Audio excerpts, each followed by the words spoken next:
15,984. That's how many people in our state have died from COVID in the past year. So many parents and siblings, friends and neighbors lost. Tonight we're hearing from some of the first in our area to grieve as they near the one-year anniversary of losing their loved ones. News 8's Jacqueline Francis here now with their stories. Jacqueline.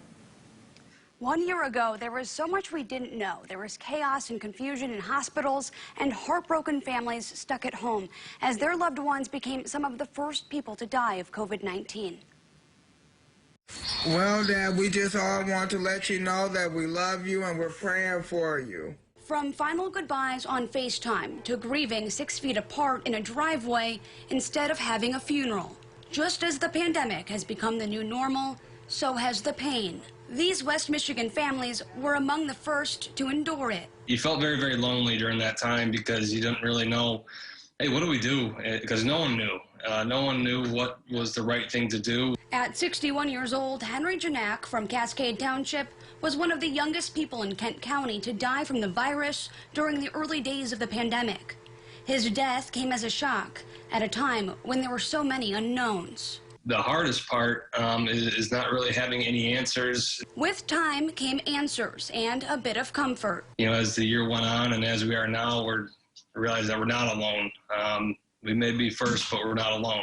Janak died on April 16th, one day after the death of 69-year-old Johnny Burns. In my mind, I'm like, my dad's supposed to be here. It was about this time last year, Maggie Burns dropped both of her parents off at the hospital. The husband and wife fighting for their life inside the halls of St. Mary's Hospital, unable to see each other or anyone at all. I thought I was going to lose them both.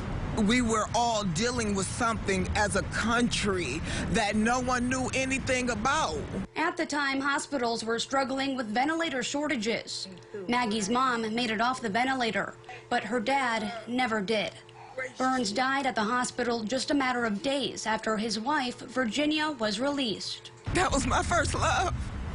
It was difficult.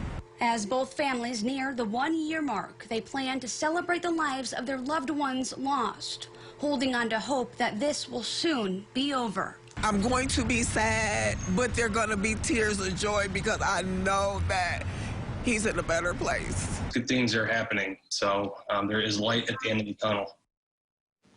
Speaking of some good things on the way, which I think we need, John Janak and his wife will be welcoming their second baby girl this June. They say they know that Papa Hank will be there in spirit. Oh, still our heart breaks for those families there. Jacqueline, thank you for that.